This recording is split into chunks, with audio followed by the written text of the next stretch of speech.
Rob Mann, I see Rhonda, I see Rob Wurge, I see Jim. And it's now 7:03 p.m., so we'll call this meeting to order, and the record will show that all 6 members of the Board of Finance are present. For correspondence, since we last met, we received a fire marshal memo, draft copy, front cover of the 2019 to 20 annual report, fire marshal fee schedule, inspections and permits, library services overview presentation. I feel like maybe there's something else that we received, and or do we have it all? Was there anything that came in like just in the last 24 hours before this agenda was posted? Aaron, this is Orla. There is another correspondence from Jamie regarding some comparisons with other towns. Great, thank you. That came in either Yep. yesterday. There's a lot came in the last like 2 to 3 days, so Yeah. I figured I was missing something. So thank you. We'll have the record show that that came in as well. And there was another one, but I can't remember what it was. Was it from We can just Rini? have- maybe I can't remember. Right, that's they come in kind of quick. There Yeah. was Well, we a fire department rebate program, and then the one about the fire marshals in the neighboring towns, as far as how much revenue is generated by them. And most of these, and basically most of these towns don't charge any fees. Yeah, I think that was the most recent correspondence. I'll check the emails afterwards anyway, and I'll check in with Dottie. If there's any, we can add them to next week. Yeah, I don't see any additional ones. Okay. And yeah, the ones I do remember were the fire marshal ones, because Jamie gave us 2 or 3 different ones. Yeah. They all start to blend together after a while. Okay. Mhm. All right. So then we'll move on to citizens' comments. If any citizen has a comment, they're welcome to share at this time. We ask that you keep it to 3 minutes. And the way that you share comments is you can either let us know, like unmute yourself and let us know that you have comments you want to share. Or you can say into the chat box, please recognize me, I would like to speak. So if anyone has any comments, any citizen, a resident of Thompson has any comments at this time, they're certainly welcome to let us know.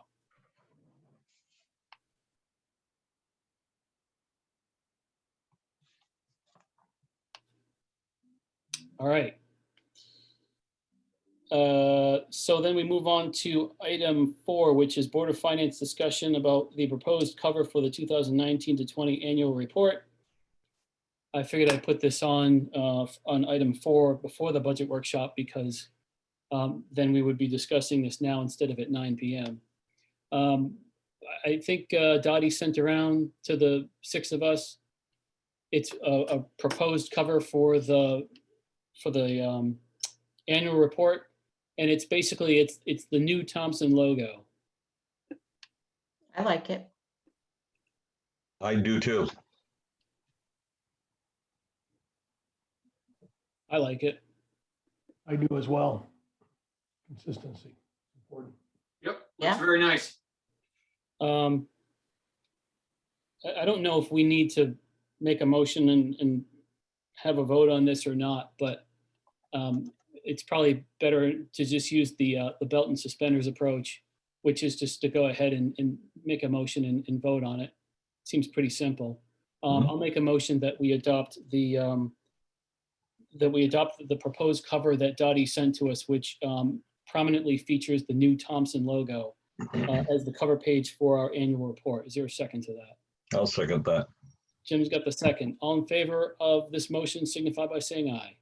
Aye. Aye. Anyone opposed? Anyone abstain?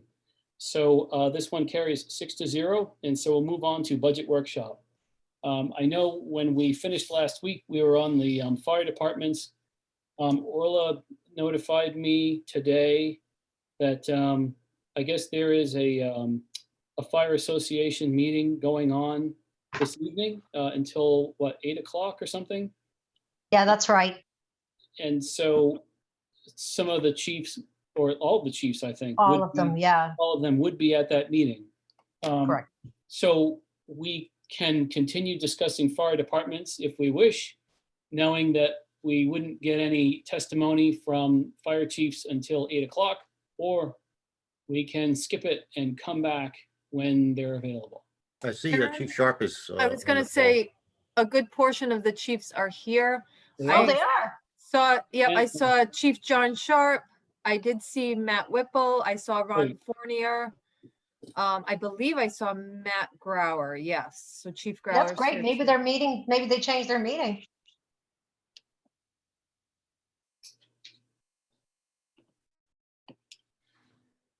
So I don't remember within the fire department's budget, just exactly, what comments we left off with. Amy, can you just give me the rights to share? And I can share the document. Yes, sorry about that. Oh, no problem. Gotta remember to do that at the beginning of the meeting. Don't worry. Aaron, I had commented right at the end that while it looked like a reduction good. across the board, Thank you. we're actually shifting some of the costs to another bucket. Yes, But I just thought it would be important to normalize that 19,600 reduction is, take the 75,000 that's been moved over, it's more like a $55,000 increase year over year. Not saying it's a good increase or a bad increase, just the facts that it's yes. actually up when you normalize it for that move. I think that's where we ended, right around there. I think you're right. Does anyone have any questions for the fire chiefs? I had a question regarding the hydrants. Just the increase there looked fairly substantial year over year. Just interested in what's driving that up. Actually, that's interesting because John Rice mentioned it last week, and John Sharp and I have had many discussions this week regarding Connecticut Water and those hydrants. We are seeing a 5% increase in price, but it's based on a dollar amount, a set dollar amount, and it's per, John, correct me if I'm wrong here, but it's per foot of the pipe, of the water piping, correct? This I'm addressing to John Sharp. Maybe he's muted.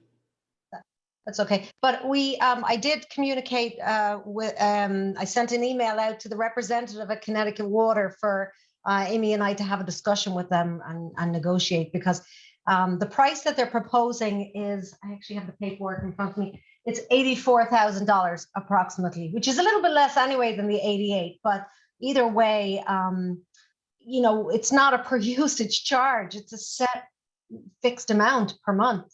And as I say, it increases every year by at least 5%. But based on what our analysis of the paperwork that was provided to us, it does appear to look like we get a set rate per hydrant, and we have 41 hydrants, and then we get charged a per foot charge of the water piping. So, Orla, did you say the latest proposal is 84,900? Did I understand you correctly? 84,000, because we didn't have the communication from Connecticut Water when we did the provisional review of the budget. So that's why I put in 88,000, approximately 3% increase in what our estimate is for this year. But most likely our estimate for this year is not going to be 85. So I guess they did renegotiate part of the rate after our budget last year. So anyway, in relation to fiscal 2022, because that's the most important here, it's approximately 84,000. So either way, we're going to change it, but I don't necessarily propose we change it now. I propose we change it when Amy and I have a discussion with Connecticut Water and see if we can bring it down any better. Orla, if I understand this correctly, the estimate for 21 is 85, and that's subject to some change. And the proposal for this coming fiscal year is basically the same, 84.9? About 84,000. It's the dollar amount that's being presented to us is 83,890 something. So So I'm going to it's the same basically as this year's estimate. Is that correct? Or are you actually a little bit lower? somewhat, but remember, this year's estimate was based on information that I didn't have for Okay. fiscal 22. So either way, most likely estimate 21 is going to change, but I think what's most important here is what we're going to end up paying for fiscal 22. Thank you. Okay. Orla? Mhm. So you're saying for this one, at this point, it's possible that it's going to be around 85,000 for 2022. Is that what you just No, it's basically said? approximately 84,000. If we can't 84. negotiate, bring it down any lower. So can we highlight this one or add it to the list of things? I that do we're have gonna- it highlighted, Rhonda. Yeah, there's a box around it right now, and I've already added it to my list, so I can make sure Dottie's aware of it by the end of the meeting. Okay, perfect. Thank you. Okay, no problem. Then the other item, Orla, was around the abatement doc that came out, showed about 43,000. We had budgeted 35 last year. Mhm. We increased it from 1,000 to 1,500 mid-year. So this year's estimate, I believe if that document's correct, is 43 versus So we can- 50. So do we still need to go to 60 if our current year is 43, or is So, 43 more realistic? Because that 25 is a big driver here. no, I agree. So now that we have a more realistic number for fiscal 21, 50 is purely based on our estimates before Rainey does his Okay. calculation. Yep. So do keep in mind, there's one which wasn't brought to your attention last week. My understanding is when the town meeting passed the change in the fire abatement increase from 1,000 to 1,500, there's also an increase to 2,000 in fiscal 22. At least that's my understanding. So that justifies the increase of the 10,000 that was proposed by the Board of Selectmen. So it's definitely worth keeping an eye, and I'll do a quick analysis either in the meeting or after the meeting to get a more realistic, but it doesn't sound like we need 60,000. Not if we know that our actual for fiscal 21 is going to be less than 50. Sorry, Orla, could you back up 2,000? I don't remember any discussion around 2,000. The I- discussion was that we go from 1,000 to 1,500. The firefighters are sadly paying tax on tax, so they're netting Sure. something less than 1,500. And we were going to move it to an exemption so that they get the full 1,500, which would be the equivalent of another nice bump if they don't have to pay tax on it. So as I say, I don't have 2,000. So I don't have the wording from the town meeting, but that information was passed on to me by one of the fire departments. I didn't have it in front of me, but that would make sense as to why we initially were proposing the 60,000. So if we're going to switch to an exemption, it's hard to know what we're going to end up with. We may possibly be best to inflate the estimated number for fiscal 21. But there is likely to be an increase regardless, because I think I mentioned to you guys last week, I see there's a couple of things why, we're starting to have additional members join the fire departments who, some of them are going to end up to have tax liability, some are not, but also in relation to individuals who may not necessarily have may have a backlog of taxes. So therefore they wouldn't be eligible for the abatement, but they may be current and not paying the current year's taxes. So I'm just saying, I don't want to make things more complex than they need to be, but it's likely that we will have an increase on that 43,000 that we currently are proposing for the fiscal 21 in 22 with the tax exemption. So, but at this stage, I don't think we need 60. So I will take a look at those numbers and come back to you guys with a better one by next week. But just in general, why is this an expense as opposed to simply a reduction of income? So it was all up in the air and nothing's been passed as yet. So I was a little bit reluctant to take it out of this line item until such time as it becomes more definite. If this ends up being settled by the time, this budget gets put into place, then it'll be moved around. But at the moment, I'm leaving it here. Also as a reminder as to the work that has to be done on this particular issue. If it is adopted as an exemption, this will disappear, is that correct? Yeah, it'll be moved to a different line item. It'll be moved into the revenue. A reduction of the revenue is what it boils down to. Yeah. It's an adjustment to the revenue. It's net zero, Steve. I mean, it's left pocket, right pocket. So at the end of the day, it's the same. Just an accounting entry, but it is right to move it eventually. Thank you, Orla. No problem. So we leave boxes around the fire hydrant and we leave boxes around the abatement. And I can come back to you guys with final numbers next week, and we can get those numbers settled by the next week's meeting.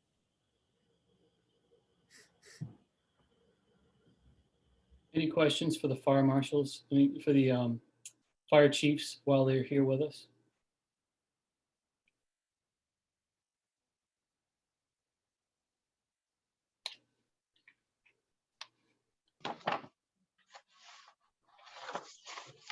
Well, I guess the obvious question is, they've asked for substantially more than is being proposed. Do they have a comment about that?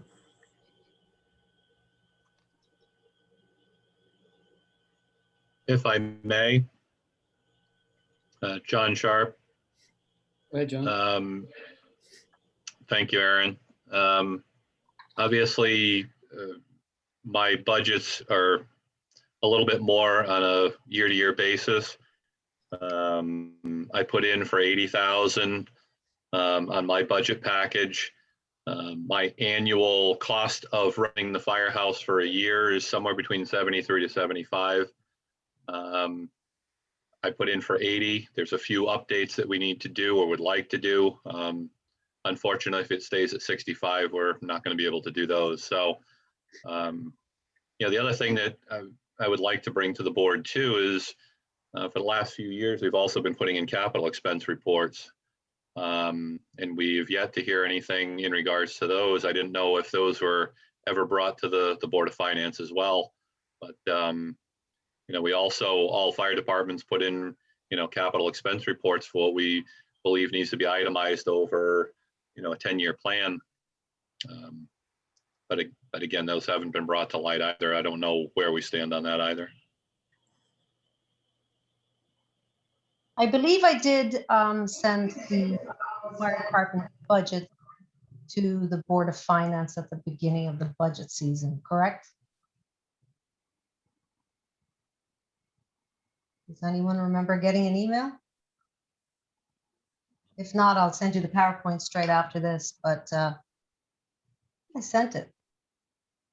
Again, Amy, not to put you on the spot or anything, but the Board of Selectmen is suggesting 65,000, which is lower than the departments had requested. Is there, I understand why they all might be the same. I appreciate that, but I wondered if there was some reason why it's 65 versus, any other number in particular. In all honesty, I don't have a particular number in my mind, but I wondered why you picked 65.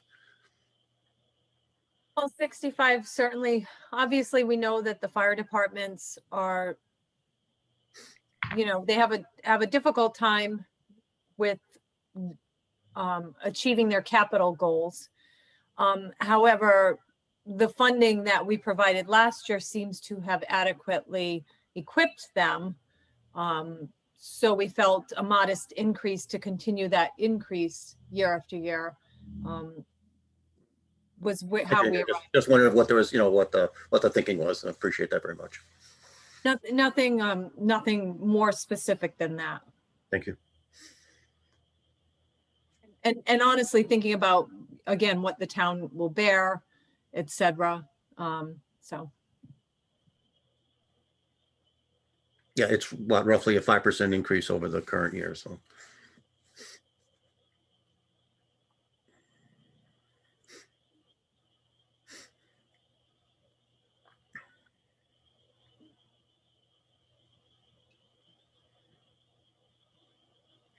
Any other discussion on fire departments while we have our chiefs here?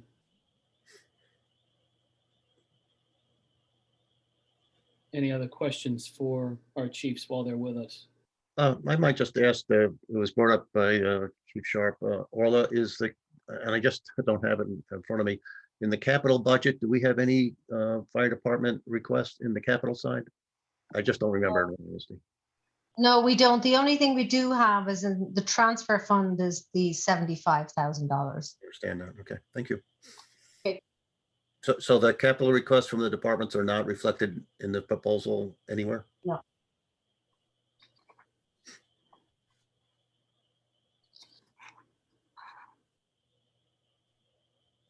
If I may, once more for the board, Here, John.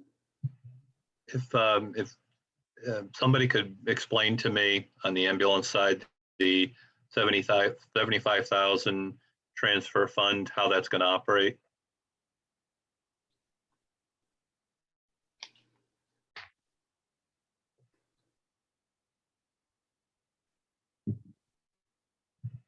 Amy, do you want to talk on behalf of the Board of Selectmen on that? Well, I think Chief Sharp, who I just met with this afternoon, is specifically asking how the transfer fund process works. Okay.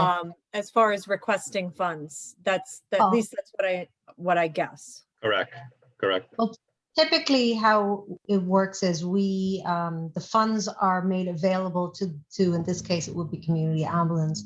And they would, I guess it would be determined by the Board of Finance whether it would be necessary to come back.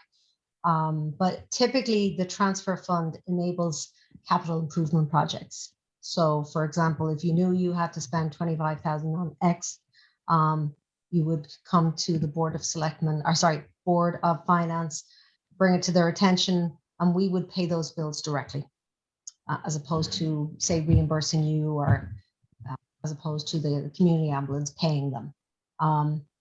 It's undetermined as how we're going to do this here, and that's why I suggested going back to the Board of Selectmen, how they envisioned it when they voted on it. And one last question, what about our fixed expenses for the ambulance side? How is that is that also gonna be coming out of that so-called transfer fund?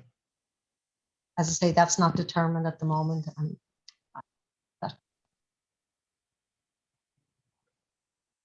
Okay, Can I ask a question? So the 75,000 is all the money to support the ambulance that we have in this budget, is that correct? That's what was proposed, correct? Okay. And I guess my question would be for the Board of Selectmen regarding the increase of $3,000. When they looked at the presentation from the fire departments, would that extra $3,000 be able to enable them to get any of those capital expenses that they had in their budget? Rhonda, to answer your question, in order for these departments to adequately be funded to move forward with all of their capital projects, the town is going to have to step up and provide a lot more funding. And I just don't know that the town's able to bear that amongst the 5 departments that need updating. Okay, thank you. Does anyone know what since it's not in a proposal here, what, at least rough numbers, what the capital requests were for the 5 departments? Bear with me Just a 1 rough second. number. Maybe you know. Well, I have the documents here, so bear with me a second. And again, I'm pretty sure I shared it at the beginning of the budget season, but if not, I'll send it to you guys again. Okay. Well, Chief Sharp, do you know what your capital request was? Or even if it's approximate, just to get a rough idea. I want to be truthful, the first year was just like anything else, it was a fairly larger sum to try to keep us into some sort of compliancy with some of the mandates. I believe the figure was somewhere around $200,000. Thank you. Now, again, we also, into that, we still have a building that we need to get adequately taken care of. So that was part of it. There was a furnace issue, which we've got about 25 years on, that's starting to see its age. We also have a roof on the existing building. There's also firefighting turnout gear that still has to be somewhat updated. We just purchased 5 sets that we took out of some of our savings. We're looking at truck replacement at some point in time. According to some of the mandates, the first out piece of equipment should not be more than 20 years old. Obviously, we know that that's a very large expenditure as well. But again, we were asked to present that and work that into our budgets. So we've been doing it for quite some years. And again, I don't know if that'll ever come to fruition. They're very large. There's no doubt about it. The fire service is not cheap by any shape, form, or way. But again, we bring that to light every year. Thank you. I just want to get a rough approximation of what we're looking at if that had been in here. Thank you. So yeah, Yep. John, I have you for year 1 and 2, approximately 200,000 in total. Community ambulance request is $42,000. The East Thompson request, this is what capital request we're talking about, 228. Quinnebog request is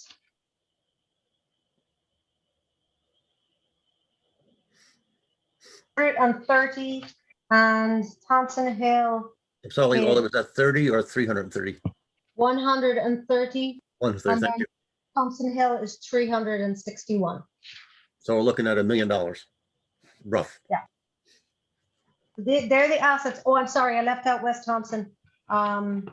These are the assets that they are looking to purchase. Actually, I didn't get any capital requests from West Thompson. These are the items they are looking to purchase over the next year. And when we send this information, you'll see the list and the breakdown for each department.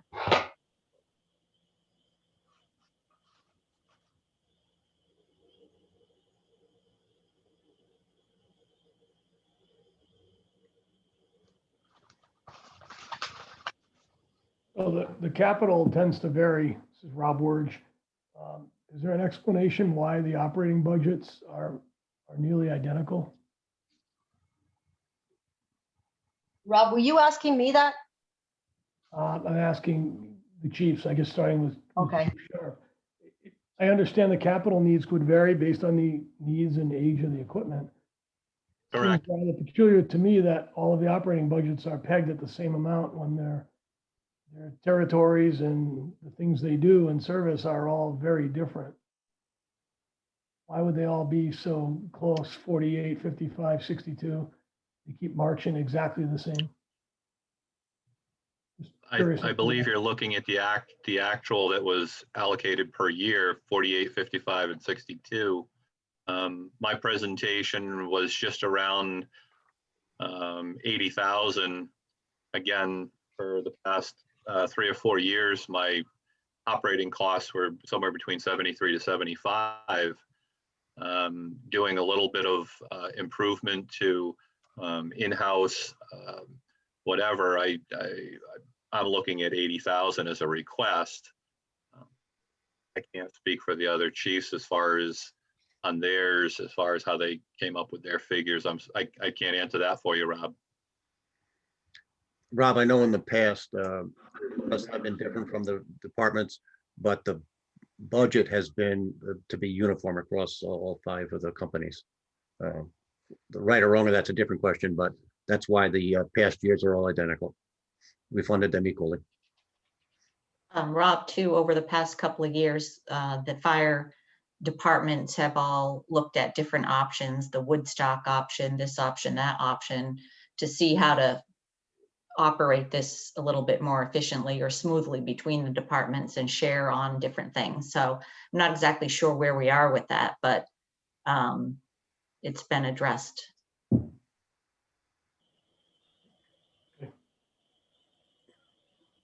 Where are we with that?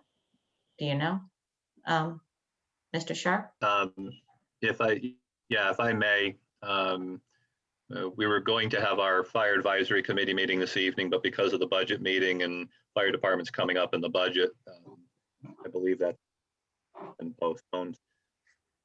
We've made some pretty decent headway in regards to the model that Woodstock had developed about 13 years ago. They've been very forthcoming with us in regards to information. We started, or pretty much have generated a set of bylaws that would be utilized for the funding program. Our next step, which I believe we were going to talk about this evening, would be to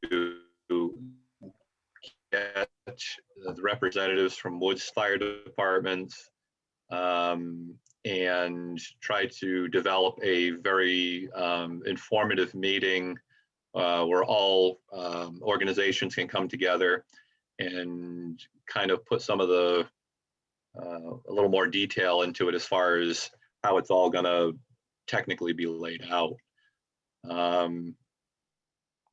But again, because last year being a very unusual year for everybody in the COVID, we weren't able to get a lot of those meetings put together because of situations. We wanted to have it in person so that we could all kind of round table everything and make sure that we're all on the same page. But So it if my is, memory- it is still starting to develop. Sorry, go ahead. Go ahead. I was just going to say, if my memory serves me correctly, all the funds would be going into one kitty, so to speak, in that model, and then things would be paid out, or how would that work? Correct. The way that the model that we're looking at and trying to develop, you're right, it would go into what would be put together as the Thompson Fire Protection Association, where all monies would go into the Protection Association, from fixed expenses to capital improvements. That Fire Protection Association would be presenting a single entity budget, I guess you would call it, to the board or to the selectmen on a year-to-year basis. They would manage the monies, whereas each individual fire department would present bills and so forth to that association, and they would get paid. The association would then also maintain and approve of any capital expenditures for any individual fire department as well. So yes, that entity would be the overseeing governing financial body, I guess you could say. And if I could, to clarify, John, when you say all monies, do you mean all monies or all town funded monies? That would be all town budgeted money. Right. So I don't know what the bottom line figure was for the fire departments at this point in time, but let's hypothetically the number is 800,000. Now that would be just a one lump sum figure, and then the association would from there manage how that money gets paid out. So again, it would be paid out for fixed expenses for each individual fire department, any capital improvements and so forth.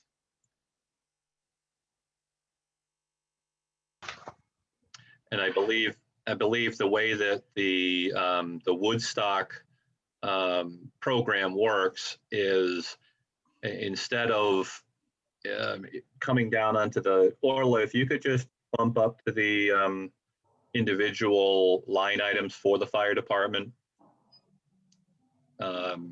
Whereas instead of having each individual listed out as, say, the 911 program, the hydrants,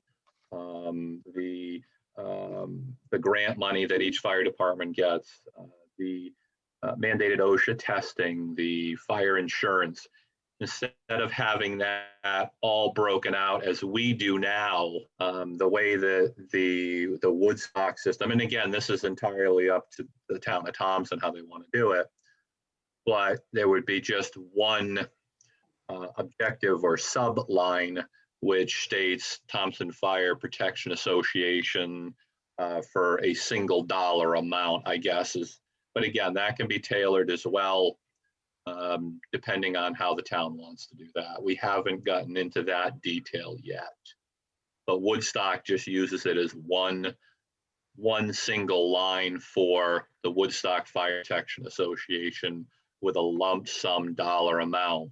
And then that association handles how that money gets expended.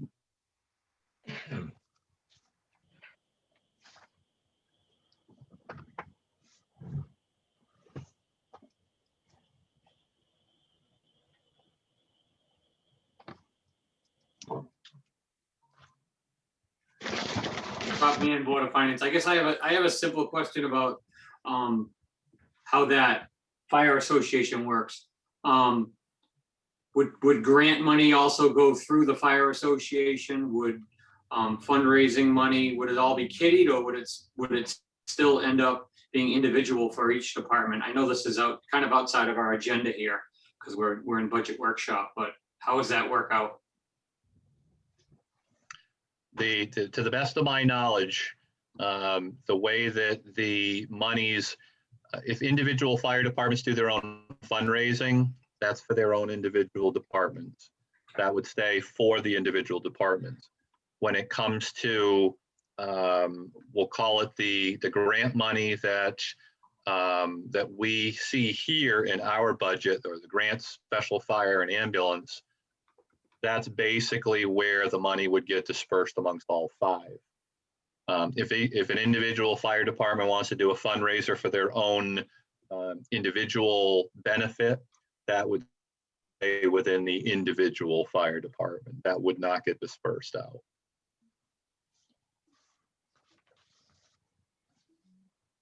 Thank you.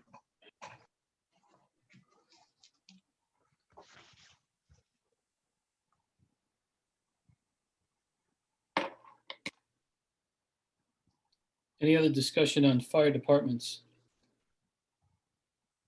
Just a general comment. I see that the estimate for 21, with the very few exceptions, is identical to the budget. And I understand, for example, to the grants to the fire departments, that would be the same.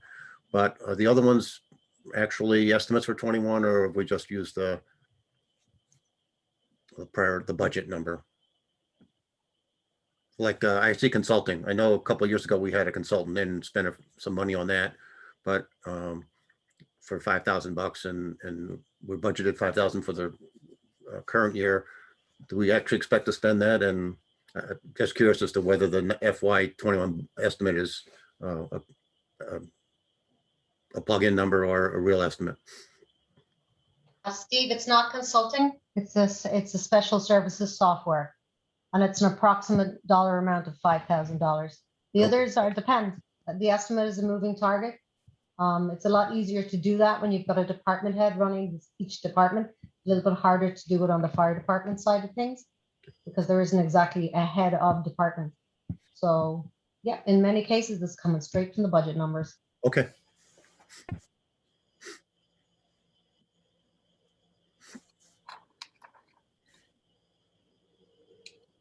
I did put a box around the software because I do have revised numbers now. That was an estimate in before we got the revised numbers. Jamie was able to get it from the company. So when we're sorting out the others next week, which includes the fire abatement / exemption, the hydrants, I've added the software to the list also.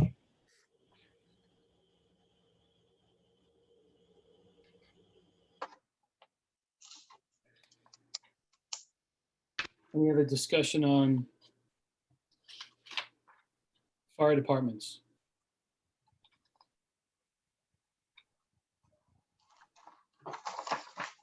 Any additional questions for our fire chiefs while they're on the call with us?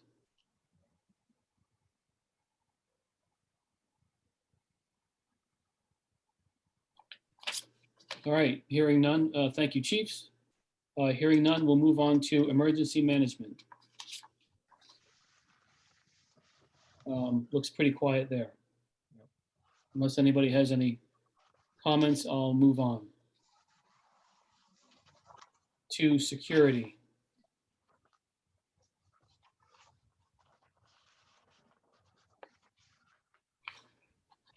Perla, Go ahead. I noticed you had that circled on the prior page, or is there a reason for that, or? Security? Yeah. Circle? Not circled, squared. It's Oh, FY22 projected pay has got a square Oh, up on the here? yeah. That's because we are unclear. I can remove it now. It was before we had a presentation to the Board of Selectmen with the security staff coordinator, Ben Barber. But I think the determination was to leave it as is for the moment. And certainly, if any of you guys have any questions, we can ask Ben to join us, or we can pass them on to Ben. No, I was just curious as to why it was boxed off, that's all. To just give you an idea, we currently have spent, I believe it's $49,000, that's 60.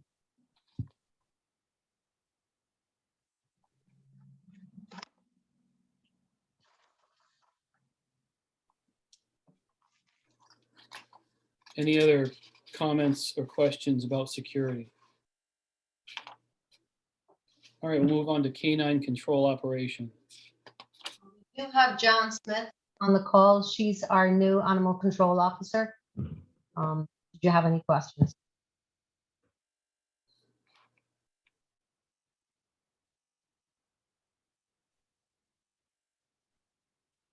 I have a question. It's Rob Werge. Go ahead, Rob. When we decided last year to move from the outsource model, which was very costly, and the belief was it was costly and the services weren't that good, we were going to go to an in-source model. We had capital set aside that was earmarked and slated for this department. So that kind of covered the capital side. And my understanding at the time was that our operating costs would be the same or perhaps lower than the outsource, the expense of the outsource model. But what we're seeing here, if we look through the line items, it's a pretty hefty increase year over year. It's something, did we miss something in the projections, or can someone maybe speak to that? How we went from kind of a net neutral to a sizable increase now. Amy or John, would you like to talk on that behalf? Well, I can do my best. This is Amy St. Onge, and certainly Jan can come in as well and explain some of the details. Obviously, we are providing a better service than what we were getting from NECOG. There were a couple things that maybe we didn't think of, such as the cell phone, internet camera systems, things like that. You'll notice that line item. Again, did I know what the projections? These are really just projections because we haven't had a full year of having the facility open. So projections, and pardon me, I left all my paperwork at the office, which was silly of me. And now I have to try to read off the screen, which is not working for me very well. Again, we're guesstimating on what the heating cost will be. We've made some adjustments for like vet services. Canine wants to interrupt. Yeah. Pretty much. Oh, geez. So yeah, this is just our best guesstimate based on being open for the last couple months. So yes, Rob, maybe our projections were off, but I feel confident that this is a much better service for our town. I would agree with you, Amy. Just in relation to this, John and I went through this budget many times because it's hard to do something when the historical data is almost 5 years old. So it's a work in progress. Certainly we did our best to try and estimate the fiscal 21. We were always going to be higher on fiscal 21 because our budget was purely based on an estimate cost for contracted services and the continuing services by the prior ACO for just a few hours a week to help with some paperwork. So the estimate for fiscal 21 includes those number of few hours for that individual who's been helping us out. So the estimate for 21 includes two different payroll items. Proposal for 22 only includes the current ACO at her 19 hours a week. So that would certainly help. But yes, it's definitely been, we are seeing it. We did, when Jan and I did some pricing, and she would definitely agree because she did a huge amount of research into how each of these line items how much they were going to cost. And she was able to get a lot of pro bono services and supplies to help provide some of the best service she has, including a huge amount of donations that she's received that she's been able to earmark towards vet services, because vet services are so outrageously expensive. But we're still estimating $1,500 for this month. John, do you want to come in and join me on this? Yeah, I agree wholeheartedly with everything you're saying. And the vet services was a huge part of it. That's a huge part. And I got to thank Woodstock Vet if they were, thank God they took us on, because I'm in there just about every other day for meds or something for an animal that I've got in there.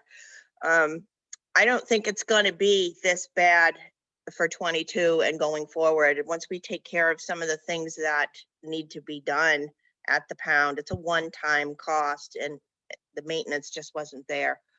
I think that it's going to be fine. I mean, I've got so many people that donate time and that want to donate items and food and volunteer work.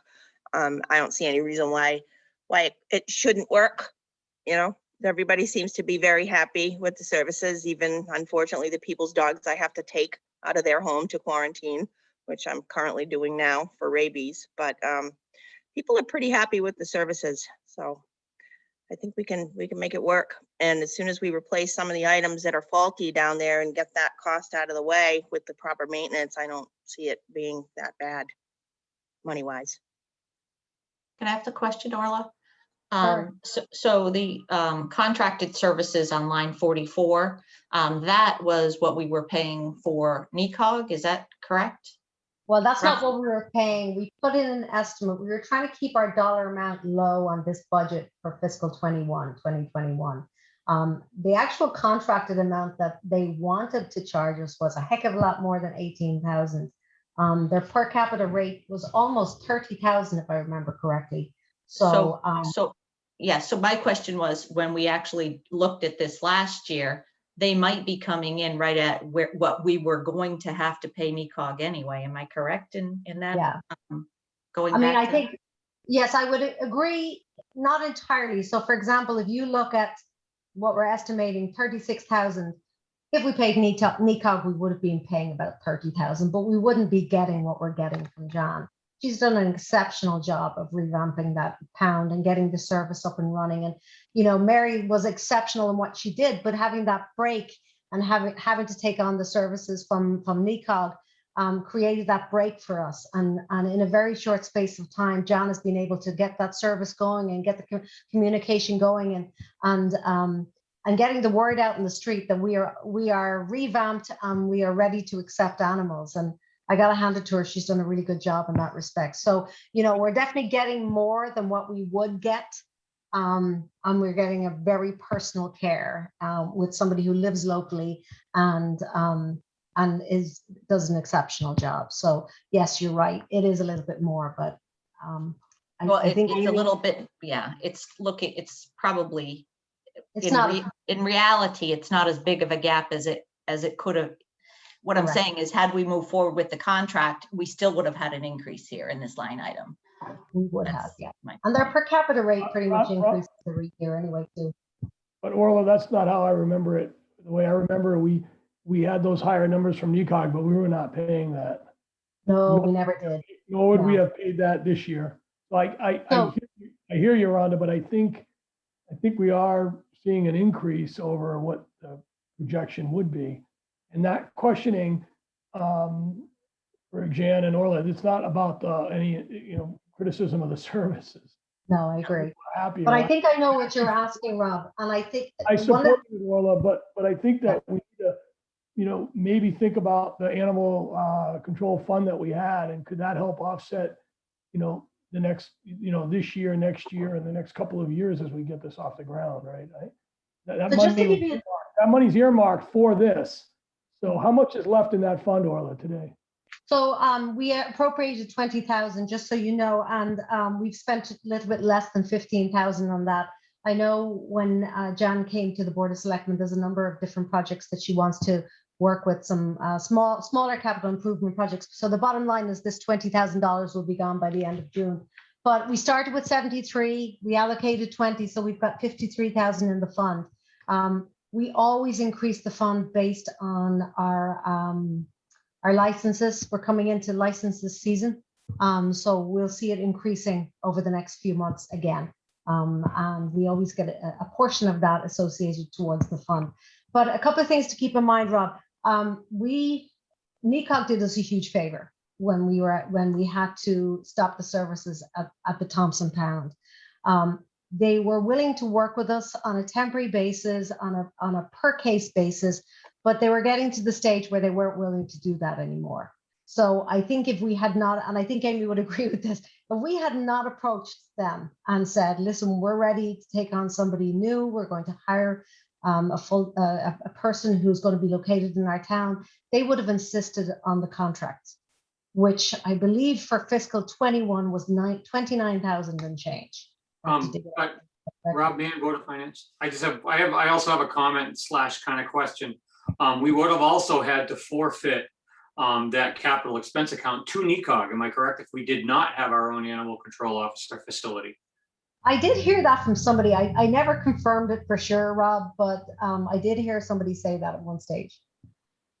So getting back onto Rob's question is, can we take some of that money out of that fund to offset some of these expenses for this year? Or is that money specifically have to be used for something specific? So the idea of it is, I know Rob Mann just mentioned it as a capital improvement. The history of it, it was used for improvements at the pound, which is what your appropriation of $20,000 helped do. I did suggest, and I believe I suggested it to John and Amy, that when it came down to it for fiscal 21, when we were over the budget, which was 24,000 and change, it made sense to come back to you guys and ask for an appropriation. So the answer is yes. We have very little in contingency. So in this year in particular, I think it's reasonable to expect that I will be coming back to you and requesting an appropriation out of the dog fund to cover any overage of the budget for fiscal 21. 22, we'd like to sustain ourselves because, that the fund is great, but, the more we take out of it, the less there's going to be. But if you see, based on our estimate, so 36,000 is our estimate. Our budget was 24. So in theory, if things go according to what we're seeing here in front of us, I'm going to be coming back to you guys and asking you for $12,000. You have five in excess already from the 20, right? Well, actually, we have that earmarked towards specific projects. So the 5,000, which is left from the 20, does not include anything in this current budget that you're looking at right now.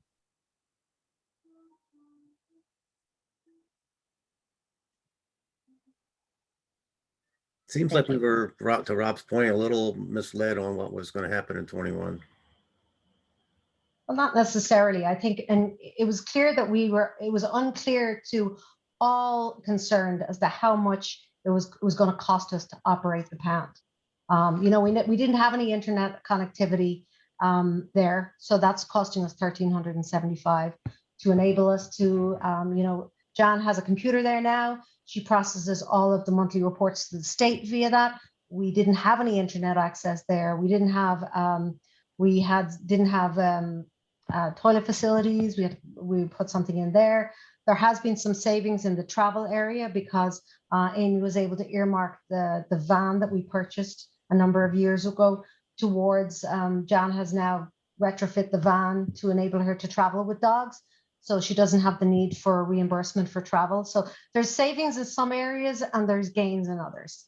The biggest expense, and I think John, you would agree with this, is the vet services, really, correct?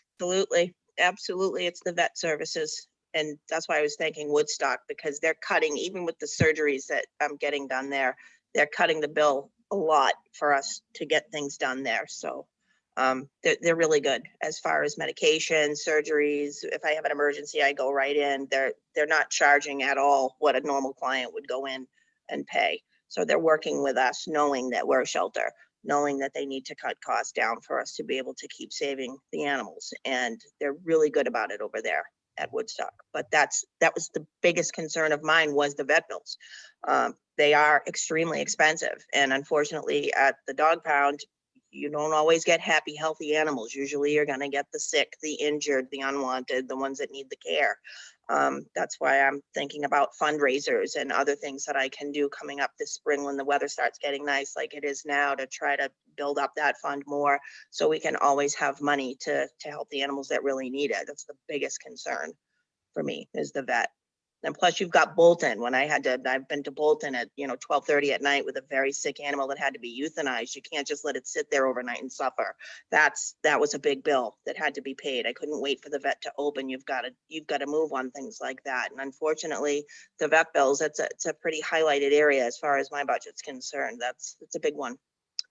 It is. If I could jump in again, my concern is that originally I stated that was intended to be, pretty much a break-even proposition, and it's not. Now, if we had pegged it at 36 last year, we still may have done it. So we're not questioning whether it was the right thing to do or not.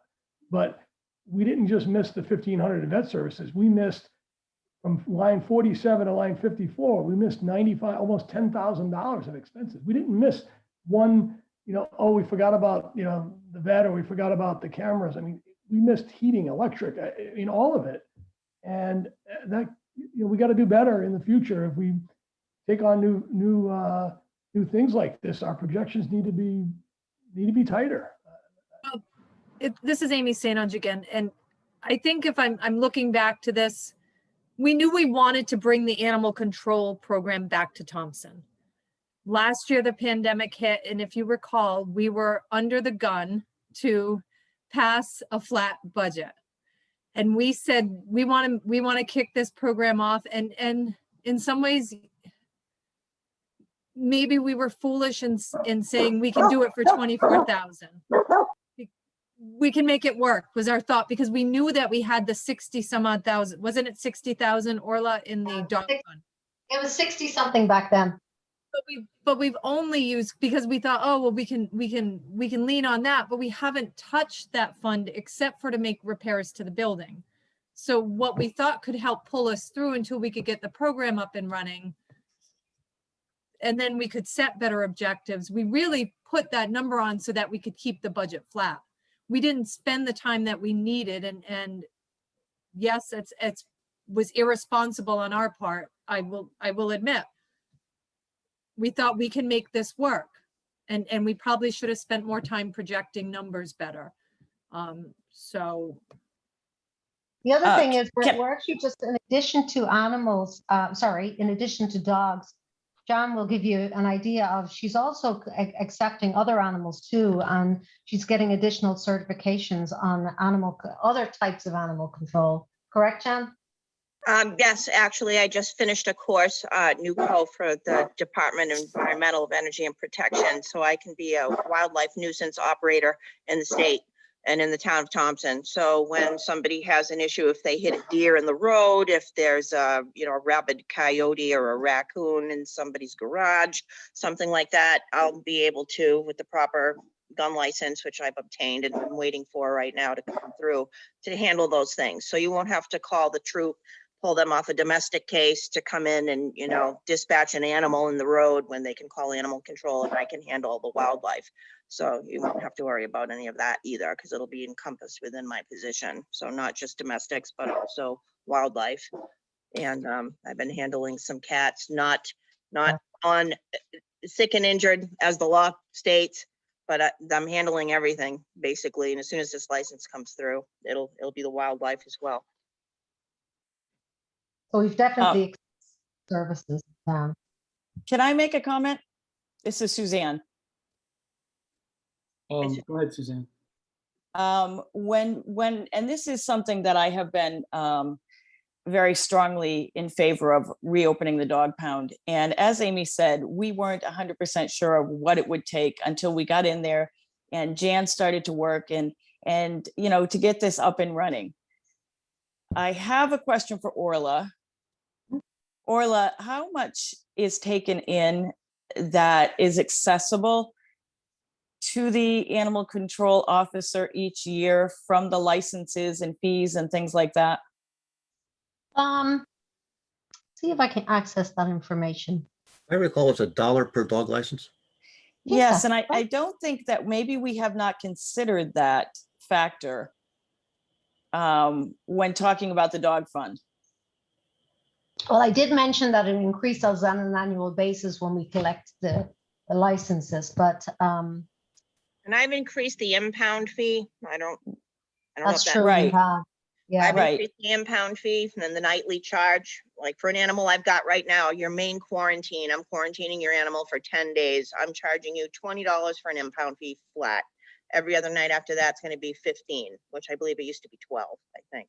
So at the end of So Orla, if that's not, I'm sorry, Jan. No, I'm just saying, I'm trying to up the prices for what I'm Right. doing as well as adoptions as well to try to recoup. And if I can keep any amount of dollars out of the fee you were just talking about, keep it in the account, just put it right back in there. Or like, if it's not accessible right now, maybe for the next meeting, because that technically part of that money could be used to offset this particular budget. If we had, I don't think that we've taken that into consideration. Well, when you guys met as a Board of Selectmen, there was a lot of, as you know, there was a lot of discussion with regards to how best to use monetary donations that are being received on a regular basis currently. And I believe there was a consensus to use most of those donations for vet services, correct? Is that Well, that's right, Amy? different though. That's donations. Yeah, I know what you're saying. But So it we all goes into created the a same transfer pot. account for that. Yeah, Yeah. It I all was goes into going the there. same pot. Yeah. But no, let me, you know what, if I can't get in quickly by the end of the meeting, I'll get that to you guys by next week. Because I think what we were hoping is to keep like 50,000 in that account.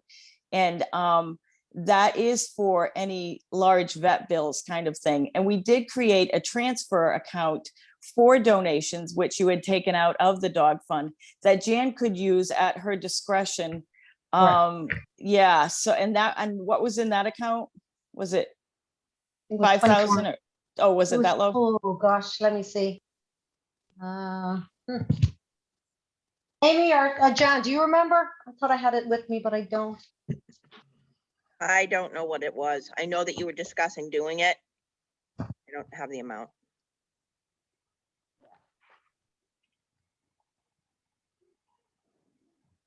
And if we don't have that dollar amount. Oh, I do actually. Yeah, I do. Well, in total, you're right, $5,000. It's roughly Yeah, so- $5,000. So once we have an idea of how much actually is being generated, and that would be an estimate, and I know it will be different after we have one full year behind us, but it might be that we can help to offset this particular budget and reduce just the bottom line by something. Thank you, Suzanne. That's kind of what I was looking for, some creative way to help offset it. You know, what's happened in the past has happened. We can't change that we missed it, but our next venture, our next expansion, the next departments, we're just going to need to pressure test these a little better, because it's a pretty sizable miss. If we can get creative, I feel, I don't want to speak for the whole board, but if we can get creative to help get this more neutral, people that have pets love it. I'm happy about it, but people in town that don't have pets may say, why are we spending this much money to take care of pets? I don't have pets. Let people that have pets pay for it, right? So I appreciate that, Suzanne. And I think we can get maybe a little creative here moving forward, and we can look back to it. I do too. And we have definitely got some plans to do some fundraising. And the truth is, this is Amy St. Ange again. The truth is, we started one fundraiser. It was just a GoFundMe for the general program, and we were able to generate $1,800 in a few weeks' time. And that's going to be our focus, including volunteerism. We planned a cleanup day in the next few weeks at the pound. So, yeah. Yeah, It's definitely a work in progress, that's for sure. yeah. Amy, do you have any information on when that cleanup day is? Kind of making sure that the weather was going to continue to break, but announce it sometime in mid-April. Have to work together with Jan. I know that my husband Jason has taken upon himself to go to the pound a few times already, just to start the cleanup and get and assess the situation. And we certainly have about 10 or 15 people that want to come and help. Yeah, So- absolutely. We'll be announcing it in the next week or so. Add me to the list. Who was that?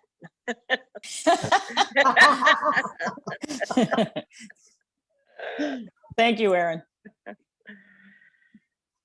This will all be good. Give me 1 year to have this under my belt, and you'll notice a marked improvement in the budget and in my responses and in the way this whole program is running.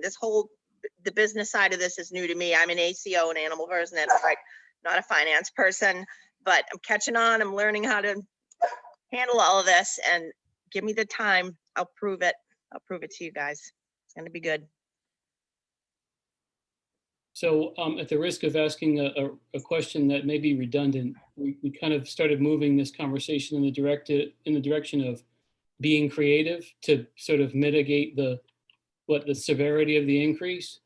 And was there any sort of conclusion as to what that creativity might look like? Was it sort of maybe withdrawing a few dollars from that dog fund, or was it something else? I just wanted to, before we leave this section of the budget, as we all sort of make our notes so that we remember what was on our minds when we were last on this page. Was there any specifics mentioned as to what that creativity might look like or not?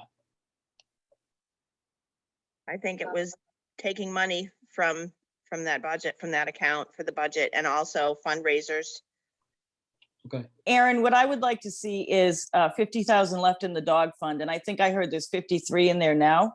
Hmm. And then I'd also be curious as to what the fees are generating each year. And I think Orla needed to do a little bit of research, because part of those fees, not 100% of them, do belong to the ACO. So there could be a decent amount of savings that we could bring it down quite a bit. So Suzanne, I just did a quick number here. I got into Munis. So the average, not taking into account fiscal 21, fiscal 18, 19, and 20, the average is 12,000 per year. That's what's coming in 12,000. for the licenses. Only the licenses, 1,000? and that was without Jan, right? 12,000, yes. Yeah, and plus, don't forget. How much of that actually goes to the ACO though? It for all her goes into use? the dog fund. So currently, it has to be appropriated out of the dog fund to be used by Jan. So it But- doesn't go to the ACO as such, it goes into the dog fund. The dog fund that's accessible by the ACO, but not all of that is for the animal control to use. Is that correct? Part of that has to go to the state, part of that, it's broken down into different areas, right? No, that's the town's portion of it. Oh, all right. Oh my Yes. goodness, that makes a big difference. Yeah, That's that a is the hu- town's portion. Now, for example, so far this year, we've collected 5,700, but that was only at the beginning of the fiscal year. Towards the end of the fiscal year, we'll be bringing in some more money. So that'll bring it right back up again. But those are funds we would receive regardless of this. So basically you could flat fund this. That income is going to come in regardless of this department. Correct. That's not. Where's that currently going? This that may income? It make a is- slight it is- difference. This it may is make a slight increasing, difference Steve. in the sense that maybe people are more concerned about avoiding getting their dogs registered, but it really doesn't change the income one way or the other. Well, believe me, we wouldn't have this money coming into us if we did outsource this service. The money would be going to the outsourced facility. It wouldn't be coming to us. Isn't it? I did happen to hear the phrase, you could flat fund this. Well, if they're taking in 12,000 and we want to keep 50,000 in the account and we're at 53 right now, I mean, I'm only one person and that's my personal opinion. At 41, you're at 41 right now, Suzanne. No, we're at 53 right now in the overall fund. 12,000, but Orla, you need 12,000 to get through this year. Correct. So you're at 41, really. Yes, after the end of the year, if it goes, you're correct, Rob. Oh, I see what you're saying. Why 50, Suzanne? Why not peg 40 or 30? Why 50 is a nice round number, but Yeah, I agree. What's the magic about keeping a big kitty? Something catastrophic, something, something happens with an animal that there's an expense with, there's 50 grand is a It's- lot of money. it does seem like a lot of money, but I think it's a matter of being, a little bit cautious because it is not the first full year. So Orla, the chat, you just put in the 6,600, it just went away on my screen. Is that Oh, what would that's- be left in there? No, that's related to emergency management. I was just getting back to Jamie on a question he had asked me earlier on. I just noticed that. So there's really no way to And- offset this at this time based on what's in the kitty if you wanted to keep the 50. Is that correct? After this conversation, just, That's a big No, if, Rhonda, don't you think? huh? That's a big if you want to keep the 50. I have an And I argument. see where you're going with that. And then the only reason I say 50 is Mary, the previous ACO, was always very guarded about the dog fund and not spending it for any kind of, She did it, emergency yeah, vet she bills. only or- did- She only did it for maintenance projects at the pound. That did not get included in her regular budget. but the I think the reality, last time she spent any money out of it was 2012. yeah, the reality is that the maintenance hasn't been done in all those years. So we talked about Right. this last year that we had some catch up. We knew that to get this going, it was going to have to dip into that fund. And I get you, Suzanne, you don't want to, you need something for a rainy day. 50, you know, I'm with Steve, 50 is a lot. I don't know if it's rainy day. It's like an insurance. I so say to rainy day, yeah. for unexpected, you know. It's like an Yeah. insurance, you know? What is the bottom line? I don't have my budget in front of me. Can you go down or up Sure, either yeah. way? And that's what I was saying is I think we could technically reduce it by the 8,000. So you'd be willing to take 8,000 out of that particular account, bringing it Well- to what, 35,000 roughly? Is that? With expecting the income from all of next year to go into that account. I don't know if we'd be comfortable with the full 8,000. I'm only one person. I'm not the ACO either. It's actually not my budget. It's Jan's. So I shouldn't even be saying it. Suzanne, where are you getting the 8,000 from? We're at 32,000 Now I get you. Yeah, and we were at, was it 24, 20, 24. Yeah, I get you. almost.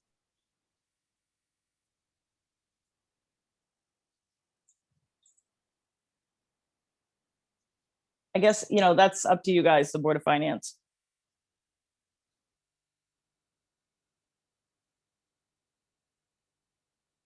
So do you want to just like highlight this one, Orla, so we can, I think what we're doing is just going through everything now and then coming back and making decisions later. Is that correct, Aaron? I don't know how much time we have left. I'm okay with that. I know we took action on the first selectman's salary, but we kind of thought this is more than just about the first selectman, the person. This is about the position, and it was kind of a no-brainer for us. So I guess there's nothing that would stop us from making decisions along the way. But I know traditionally what we have done is we kind of walk through the budgets, the individual sections of the budget, ask the questions, find out what's the rationale behind these things, and then get all the way through and then kind of get a sense of, you know, each of the six of us kind of collect some areas that we want to go back to and make some changes to. So we can always come back to this page. There's nothing that would stop us from coming back to this page. And Aaron, can I ask a question from the last two meetings and then this meeting? And forgive me if I oversaw this, but did we get something for the last two meetings that showed all the different things that we were kind of hinging to come back to? Because I don't recall receiving that. I know Patty's keeping a running count. Yes. Okay. So perhaps maybe between this meeting and the next meeting, she could send us the quick bullet list. Rob, we're just kind of referred to them as our homework assignments. Uh-huh. Thank you. No problem. You'll have to forgive me, everyone. I heard someone use the phrase, it wasn't level fund, but it was flat fund. And as the chairman of the Board of Finance, I'm just kind of wired to respond to phrases like that. So I couldn't help but ask that question and say, whoa, well, we don't necessarily have to take any action, but boy, let's expand upon what that phrase could potentially mean. What would it look like? Just so that we're very clear, just in case, not to say that we are going to flat fund, but just when I hear a phrase like that, I always stop and sort of peel back the layers a little bit just to find out what's going on. It's kind of my job. Thank you, Aaron.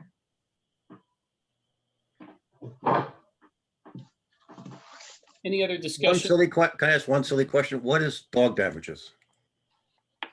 Dog damages is if there's a roaming law in town and in the state, and if somebody's dog is let out of their property and not kept contained, goes onto someone else's land, destroys their chicken coop, rips open their rabbit hutch, kills a bunch of their animals, well, that's dog damages. And you have to go over there, investigate the whole thing, find out what dog did it, prove it, which entails taking the dog into the impound and looking for signs and for evidence.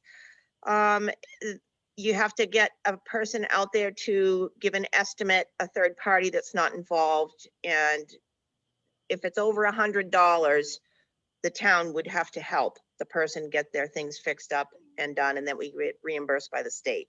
And I think this is something, well, that I just went through with Ken, I think, in the last meeting, because he wanted to know about it too.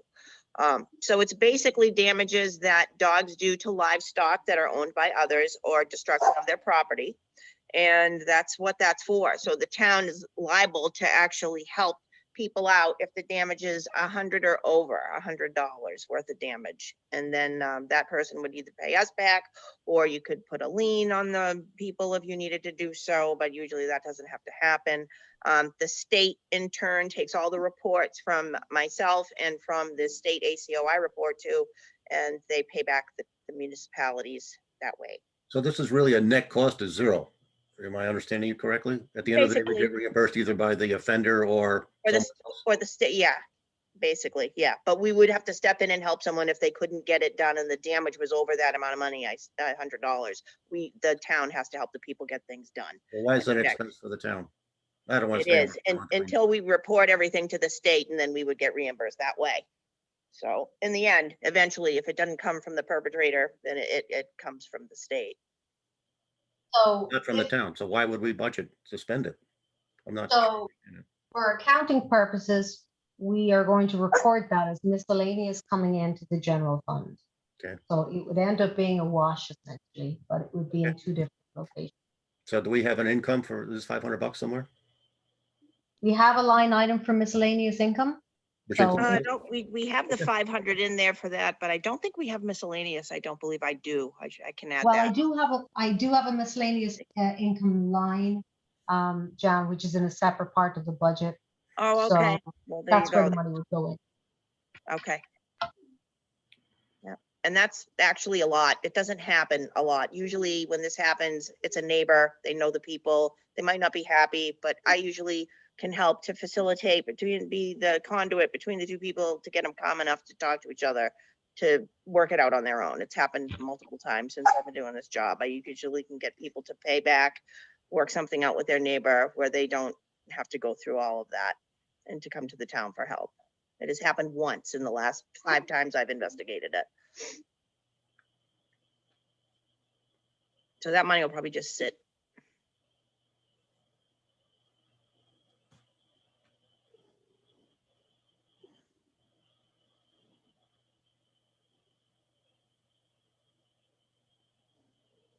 If you like, guys, I can share with you a list of all of the necessary capital improvements that John has done at the pound so far on some of the items that she's proposing to do by the end of June, if that would be of help to you guys.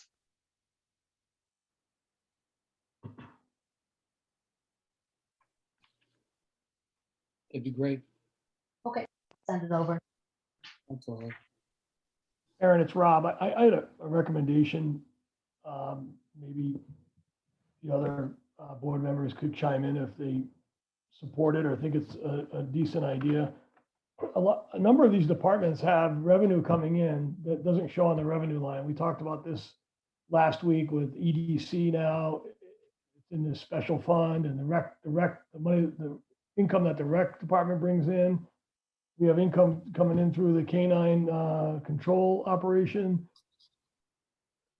It might be helpful if Orla could put that, it doesn't have to be embedded in the spreadsheet numbers that you have, Orla, but if it was at the top of the page, we'd have it. And it gives us a relative idea on, you know, what kind of return is coming in, what are people paying for, and what are the taxpayers paying for, particularly on targeted services like this. Folks that have kids that use the rec department, they're paying for that. People that are, I'm back to my bulky waste, right? People that are dumping bulky waste are paying for that.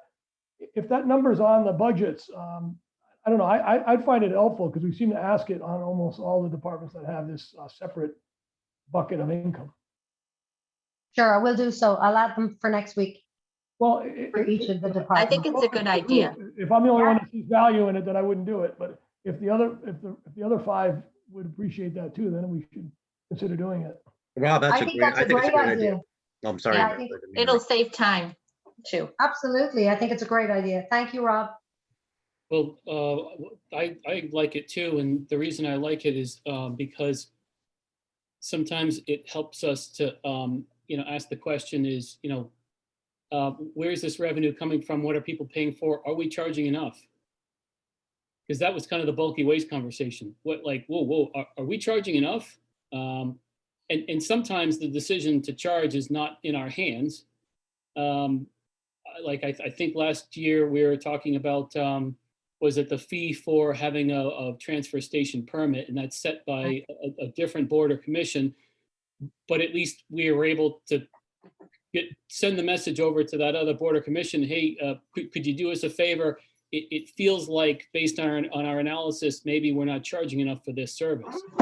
So at least having that, if there is a revenue number, obviously it's not a revenue line, it's on the expense side of the budget, but it's just reminding us that this section of the budget does produce X amount of money, and it helps us to say, well, gee, is this the right amount to be charging?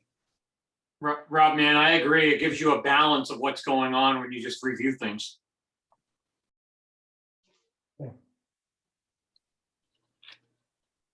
Okey dokey, I'll get each of those. Yeah, that's a very easy process, Rob, so I'll be happy to do that. Okay, Thank good. you, Orla. Yeah, no problem. Thank you, Rob.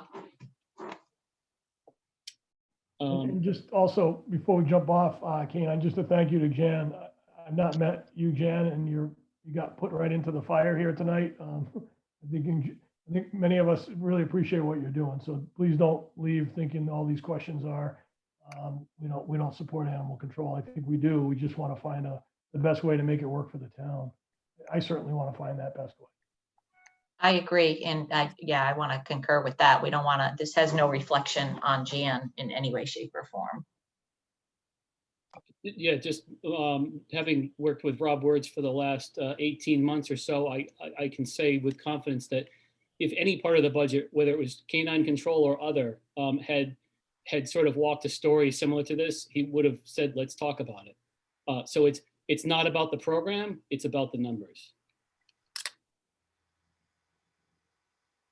But Jan, thank you so much for the work you're doing for Thompson. I appreciate it. And I look forward to putting my work boots on and my work pants and heading over to the dog pound whenever we have this day that everybody gets together to pitch in and help clean the place up. I'd be interested in that as well. Any other discussion on canine control operation? Any other questions? All right, we'll move on to town garage. Looks like town garage is pretty steady. Looks like there's no increases there, unless anybody has any questions about town garage. So then we would move on to the next one, which I suspect probably will have some questions, Public Works. Yes. There's Just a quick question on the prior budget. There's $25,000 for building maintenance. That's not capital, I'm assuming? do you mean the building repairs line item? Building repairs, yeah, I'm sorry. I believe Rich is on the call, correct, Amy? Yes, I believe Rich was, But- but no, that's not capital. That's just basic building repairs. Okay, thank you. That's all I need. I was going to say, Steve, it sounded more like your question was an accounting question as opposed to a programmatic question. Meaning, are these building repairs, are they investing in the longer useful life in some meaningful way, in that they should be capitalized in some kind of way, as opposed to operating? You got it.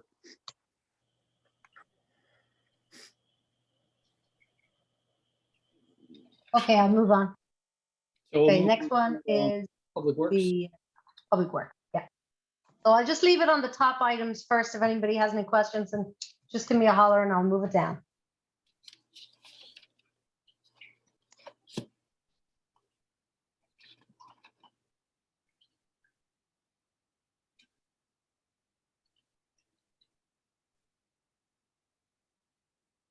I guess the biggest one is the equipment operator.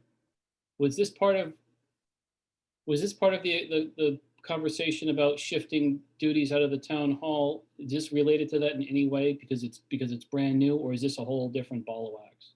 No, The- this was part of the union contract negotiation, so that's in this current contract. That was a position set up internally to pay skilled people for operation of equipment, whether it be backhoe, sweeper, and any type of large equipment so that they get paid to run that machinery as to use their skills to do so, as opposed to the individuals that don't have those skills that get paid the same money. Does that mean equipment operator is not necessarily one operator?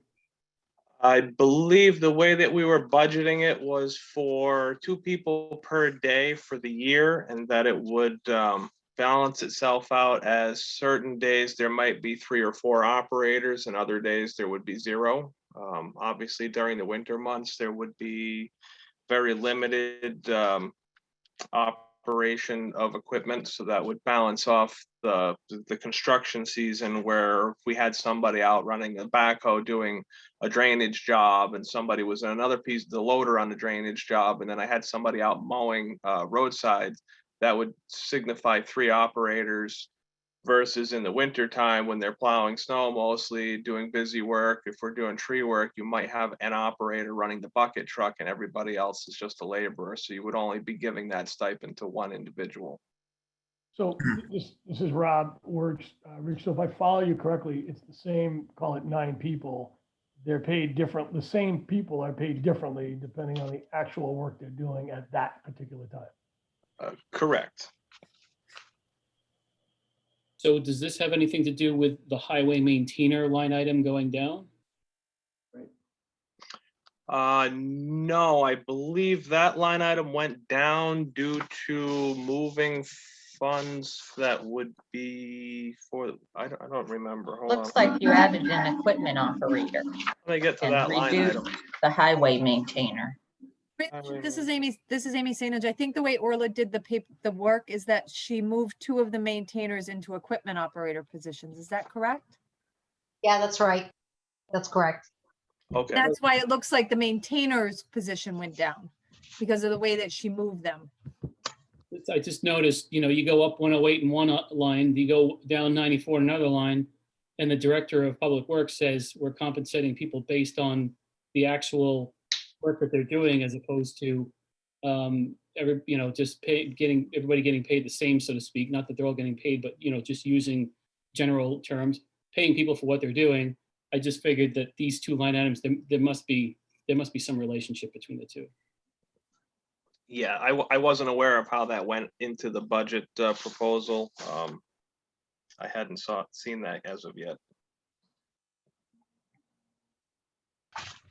Yeah, it's right there. So Yeah, the only information that I have is what I proposed that I did back in January. I don't have an updated copy of what's showing up on the screen, so this is the first time I've seen that. Rich, this was provided to all of the department heads. I don't have it. No worries. But It was so, emailed to everyone. basically this was like, we're talking about like a $13,500 swing between the 2.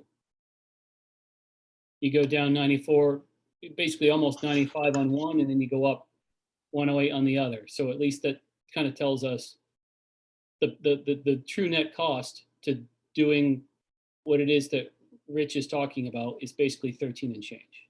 Paying a couple of people to do specifically for the work that they're doing, as opposed to just showing up and being staff people of the town garage. Correct. And I think the adder, Aaron, that I heard was that those 2 people are what you'd call an FTE, a full-time equivalent. It could be a number of the different 9 people Yes. filling that 2 FTE at different times, depending on the workload and what Rich has in front of him. I mean, Got it. it could be 4 of them, tomorrow it could be none of them. Yeah. Is that correct, Rich? Correct. That was the best way we could figure out how to do it to make it work budgetary without assigning it to be 2 set positions for 2 set people. That's right. So in other words, this increase is really primarily some raises. That increase right there, and then the new secretary clerk, 24 hours. Correct. I think important to note, Ron, it's not just a a basic wage raise. It's compensation for the job that they're doing as well. When they're operating equipment, that's a different job at a different pay rate. I see what you're saying. Yep. So it's probably a little bit of both. Is the wage increase in there as well, Rich? Is that a little bit of both? Oh, I missed part of what you were just saying. What was the question? Is the 13,280 a combination of a wage increase across the board for those 9 individuals and an increase for the time that they're doing the operator job? No, this this, as I said before, this is all part of the contract, the union contract that was just agreed upon by the town.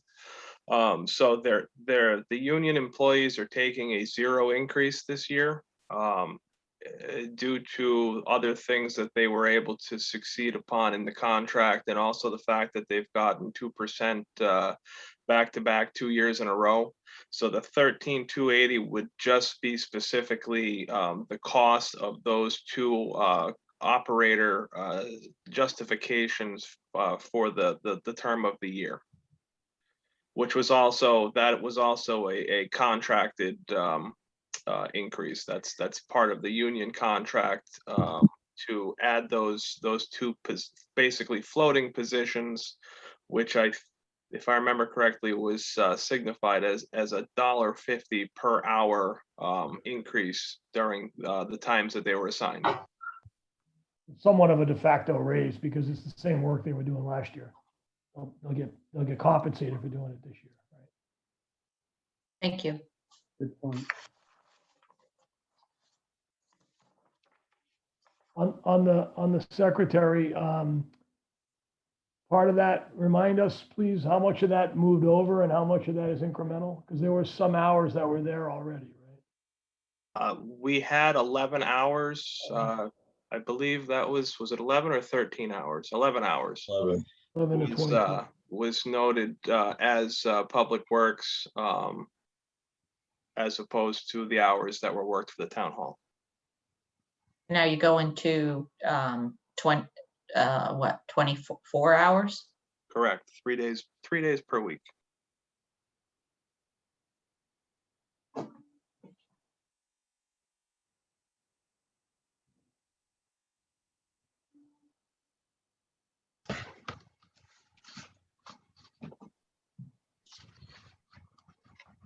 Rich, the obvious question is, why do we need to double the hours? More than double the hours? Basically, at the moment, she's not really doing me much justice working out of the town hall.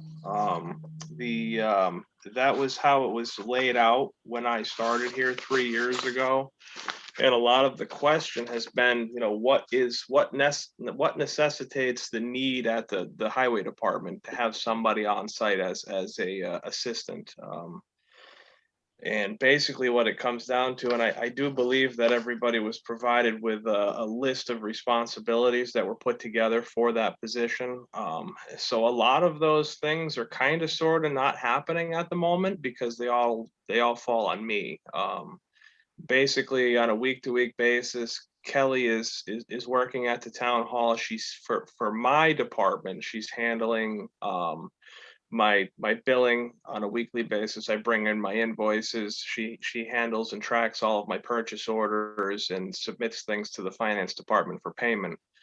She does field some phone calls for DPW related issues or communications between myself and the public. But there's nobody running my office, and it's very difficult for me to focus really much of my time on being in the office and doing skills that aren't really my forte as far as filing, organization in the office, and developing spreadsheets to track things, and so on and so forth. So there's a lot of things that need to happen.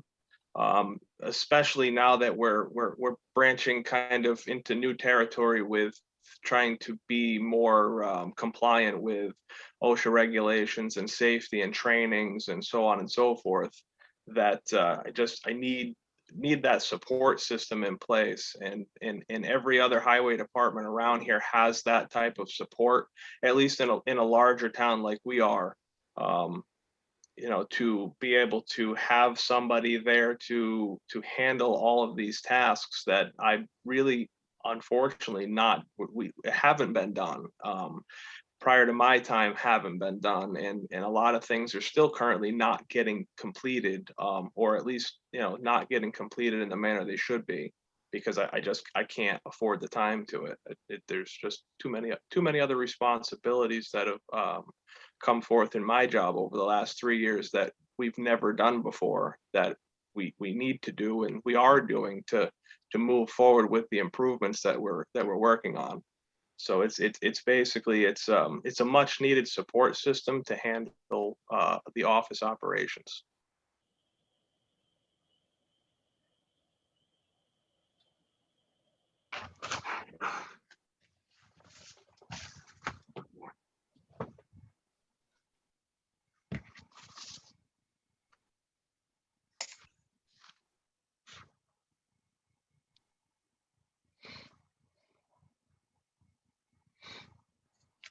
Any other points of discussion?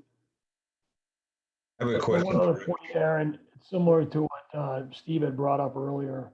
For such a big department, I think looking at that FY21 estimate to see where the run rate is. You mean the bottom line? The Just- 33,275? No, if we look at the estimate for FY21, basically all that budget again. Oh, the 997,236 down at the bottom? Exactly. Yeah, the 997, 236, it's within, you know, striking distance of the 993. I got on the other one, it was hard for Orla to pull it all together, but on this one, we have updates on where things are coming in.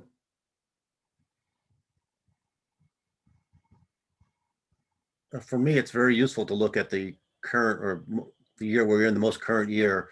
That's a very useful number to consider what you might project for the next year, as opposed to simply what you budgeted for the prior year. So putting in a good estimate for FY21 is, for me anyway, very helpful in sort of trying to understand why we might, what we might need in the coming year. Usually what I'll end up doing is if I don't have any information provided to me for estimate for 21, I'm just going to put in whatever the budget number was, but, and that's what's most likely here. The payroll is payroll. That's not going to change. Might be a slight bit timing on the highway maintainers just because of the time of hiring individuals at that department, but I can't really say for the others because if I didn't have any numbers, I just plugged in whatever the budget number was.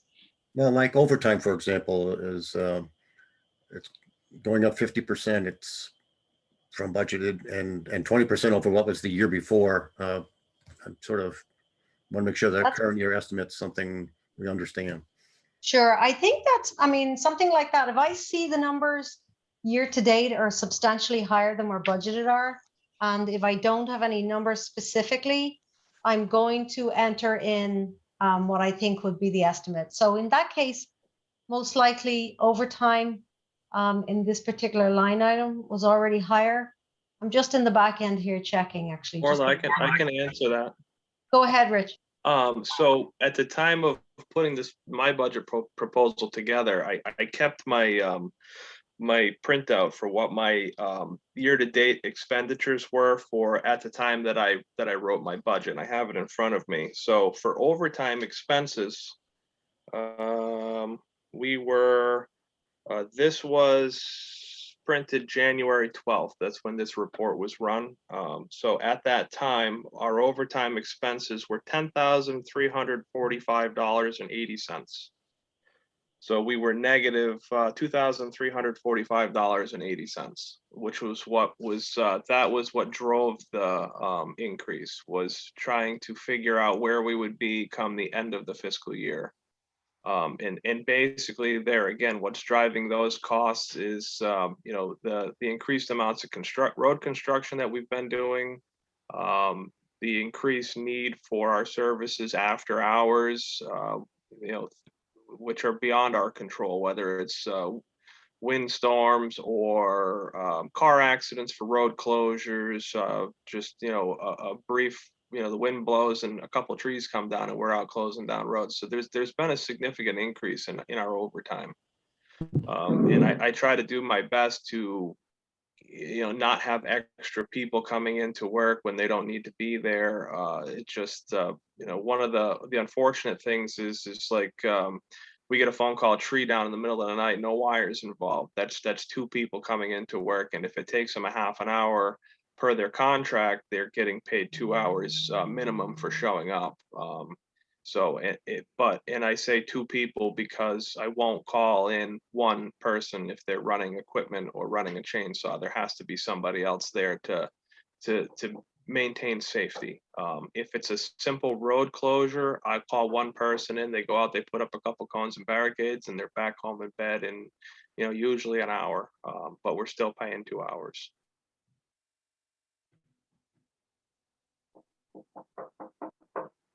And it's different Rich, I this year just than last year. I take, What was that? I say, I take it then it's this year has been a lot different than last year. This was just, I don't know what spiked the total increase. I see that if you, I'm just trying to read the column before that. So we were at 8,000. The year before that was, is that what's showing 99? I think the 8,000 is budget, Rich. The 12 is estimate. The 10,000 roughly is last year, and the 6,000 was the year before. Correct.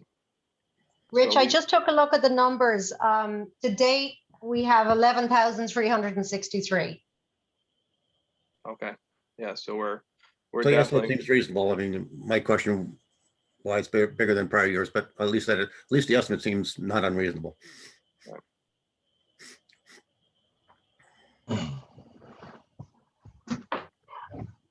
It's basically the numbers are based on need. A lot of the overtime expenses are beyond control. And a lot of that stuff also is somewhat equipment repair related as well, because my mechanic he gets his overtime usually throughout the year from having to stay late to fix something because we need it for tomorrow's job or so on and so forth. So that was, that's showing as part of that increase in time. But that's not just a free for all. That has to be approved by me first before it happens. It has to necessitate the need, and it just this is what's going to continue to happen. The further into the future we go, the more requirements are placed on my department, and it's going to show an increase. Unfortunately there's no two ways around it.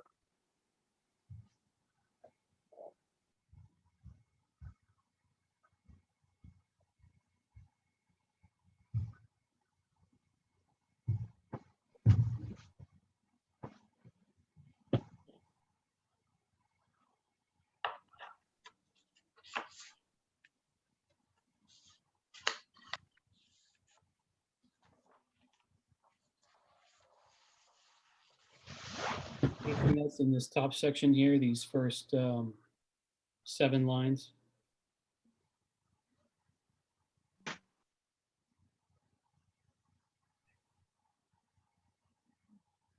Aaron, could you repeat that? It was hard to hear. Sorry. Any other questions or comments on these first 7 lines? Because right now we're talking about basically these payroll type items.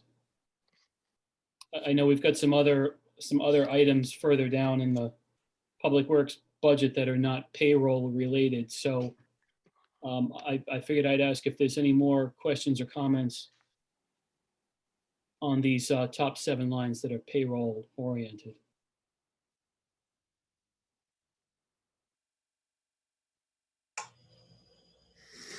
And if not, then we can move down into what appears to be more programmatic type of expenses. Like contractor for MS4, equipment rentals, uniform service, safety, water monitoring, medical, physical.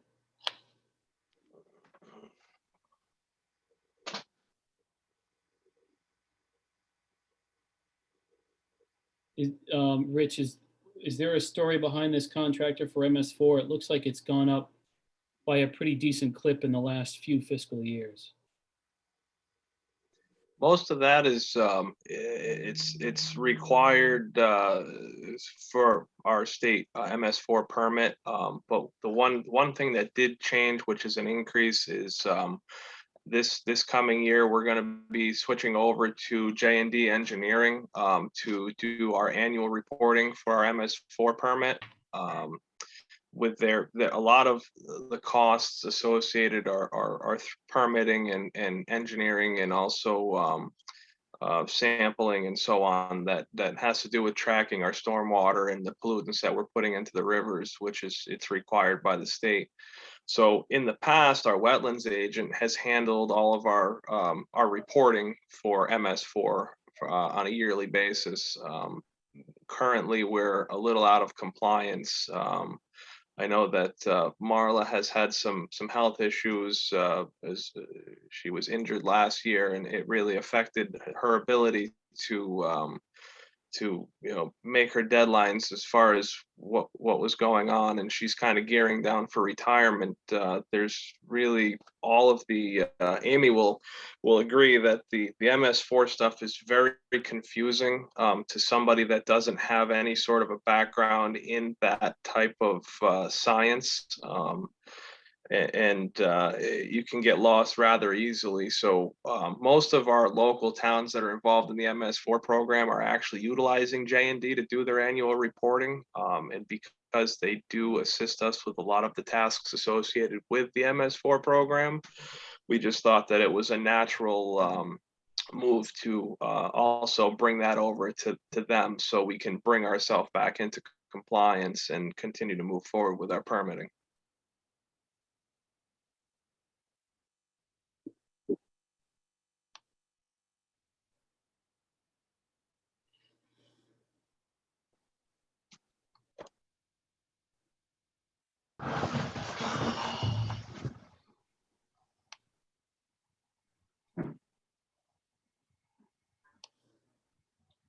Thank you.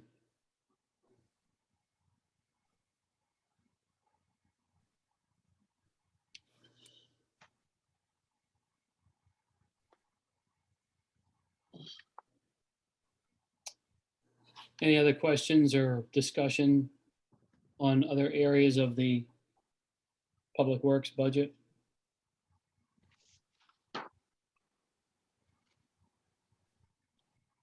Aaron? Go ahead, Jim. Question.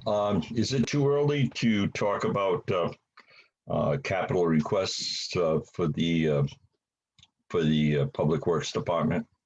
So I have a couple of questions before we really start getting into that.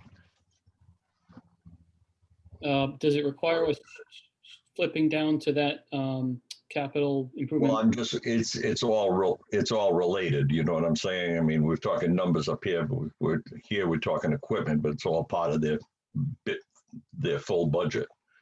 I'm just curious if it's okay to ask a question about that at this time. Go for it, because Rich is right here. So well, that's why Rich, last year we were discussing the resurfacing of Aquatic Road. And at that time, you had told me that there was some type of money that could be allocated to us, that we had to pay up front for the resurfacing, but that after the fact that we would get back a very significant percentage of that money. Is that still on the table, or is that something that's going by us? No, that was apparently what happened. We had discussions with NECOG about what was called was a collector road grant. So that road was eligible for certain grant funds. The problem that we ran into was the program for those funding is not very popular, which we found out after the fact due to the requirements of the program. So What happened was we did fill out the initial application for the funding, and that application goes through NECOG and it goes to the Department of Transportation for possible funding. What ended up happening was the cost of the project went over what was eligible for consideration for funding. And it's kind of silly how it happened, but basically what it comes down to is if you look at my capital expense for road resurfacing for this year, it shows a cost estimate of roughly $705,000 to do the aquatic road project. Correct. So that is grinding the road, regrading it, removing material where applicable, and then resurfacing. And there is some other costs associated with the project for cleanup work, as far as making repairs to people's driveways, putting in driveway aprons to protect the road, so on and so forth. So back to the grant, what happens is when you apply for that particular grant, you have to use the state's cost estimation calculator in order to put forth an estimated cost of the project. So part of that is you have to use their numbers for what it would cost to grind the road. You have to use their numbers for what it would cost to pave the road. And then you have to add 20, I believe it was 10% for unforeseen costs, and then an additional 10% for basic fluff as like emergency funds in case you forgot something that should have been included in the initial 10%. So the total cost of the project was well over $1.4 million by the time we filled out all the paperwork for that. And so we submitted it, and it ended up, it got kicked back for ineligibility for funding because basically the price point on the funding was projects under $1 million. So even though we can do the project for well under $1 million, that doesn't matter because you have to use their numbers. So we lost that one. Too bad, because that would have been a nice windfall for us. I was excited to receive that money. I really thought that we could pull it off. We were gonna have to spend some out-of-pocket funds for some engineering and some survey work to lay the road out to make it suitable for on paper for the funding source, but they kind of took the air out of my sails pretty quick. I have a question, probably a dumb question, but I mean, could you have reduced the amount of road that we were going to pave to meet the $1 million limit? So it was reduced, so you could get a smaller portion of the road completed with the grant? We could have done that. The other problem that we ran into, I was informed by NECOG that even if we were to go through the process to try to get funding for that road, even if we reduced the scale of the project and did say half of it, and then we came in on our own and did the other half, or however it might have worked out, that the closest ability for funding that we could see was 3 to 4 years out if we got accepted. And that was after spending like $30,000 to $40,000 in planning. It was still an if. So we unfortunately, Amy and I discussed it. We went over the details, and it didn't make any sense to try to move forward with it because there was a good chance that we were going to lose even more. For anybody who does not travel on that road on a daily basis, they really need to take a drive on that road before we come back next week to budget. This road is lucky if it's got another 2 or 3 years left in it. It is so pounded, it's not even funny. And you got triaxles and trailer dumps driving up and down this road all day long. There's potholes everywhere. It's an absolute disaster. So I really think if you don't know the road and you haven't been on the road, take a ride down it before our next meeting, because this is a road that is in absolute horrible repair. And it's also one of the busier town roads that we have in our town. It's in rough shape. Oh, it's horrible. It's just absolutely horrible. I will say that one of the things that we did do, we had to do as far as to fill out the initial application for that grant was to do core samples.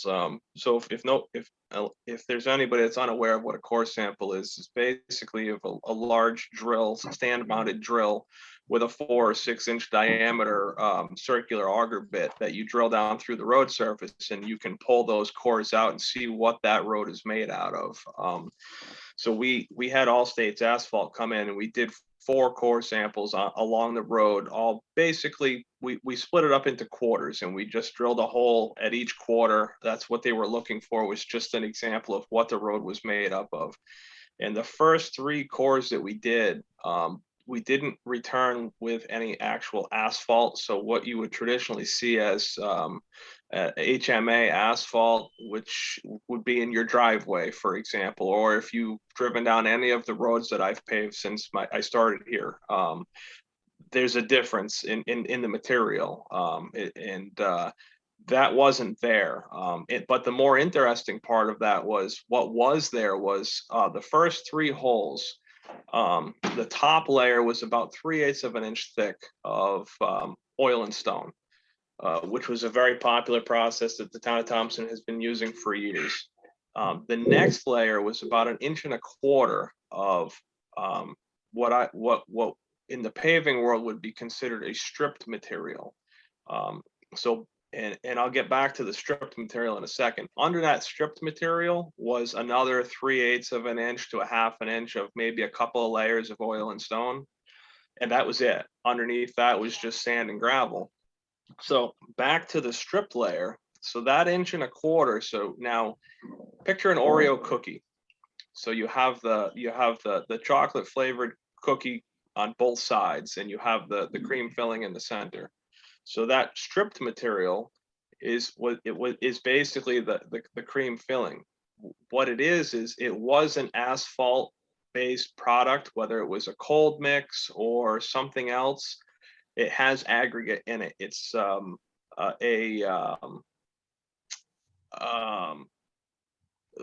a 3/4 or a 1/2 inch minus size stone, but there's no fines to hold it together. It's stripped out. So whatever was there as a bonding agent, whether it was asphalt and sand that was mixed with the stone, whatever that original material was, is no longer. It's just loose stone that's sandwiched between 2 cookie layers, which is why you have the pothole problem that you do. And there's no way to fix that. And I've actually researched it to try to figure out what causes it. Nobody can answer that question, because in some of the areas that we did the holes, there wasn't a lot of cracks that was letting water get in between those surfaces. So it's just basically how everything broke down over the years between water, frost, the truck traffic, how things got moved around, and a lot of it probably has to do with the base that's underneath it that's not solid enough to support the road surface. So at this point in time, the only thing you can do with that road is to grind it up and repave it. Thank you very much.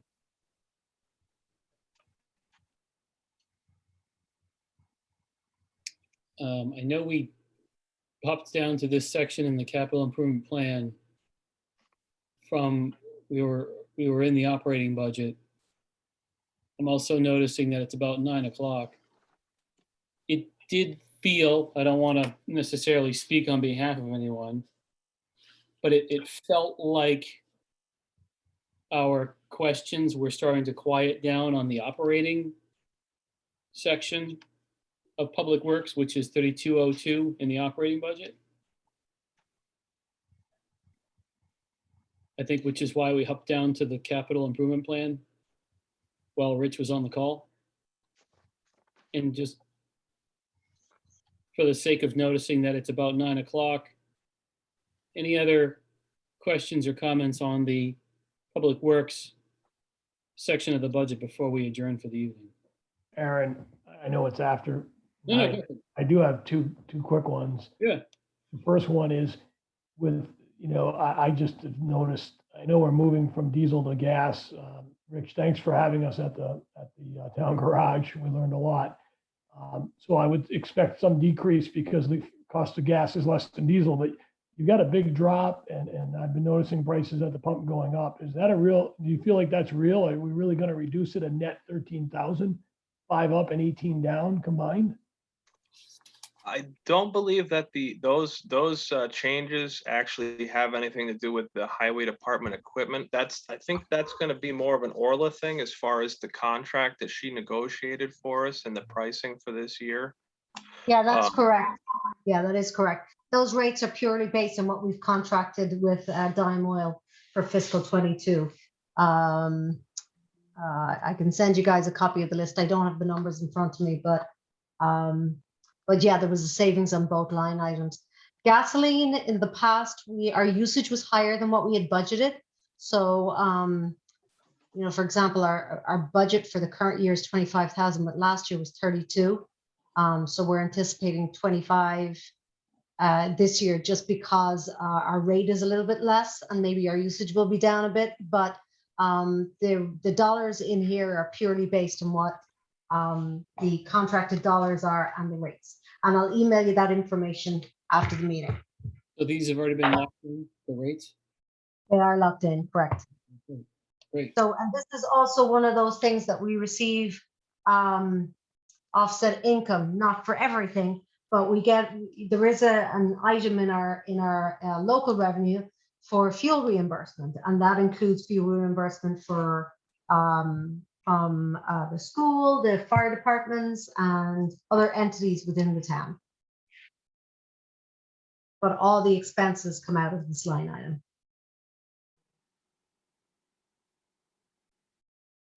Thank you. The other was just a request, if we could add to the action list or the homework, if you will. I really feel like this is a big department, and we should get a better handle on where we're going to finish 21. You know, Okay. pretty Rich, much the line items, you know, the diesel's gone down, everything is either zero or it's gone up. And I think it'd be prudent to go back and look at where we might have overshot in 21, and we can make some reductions. If we haven't, we haven't, but we need to at least, I think, give it a good hard look and you know, are we spending at the pace that we thought we were in some of these categories? Yeah. Rich, I can work with Rich on getting that information and getting it updated. We'll take a look at where we are year to date now, you know, a month and a half after these numbers were started, and we'll go from there. Thank you. No problem.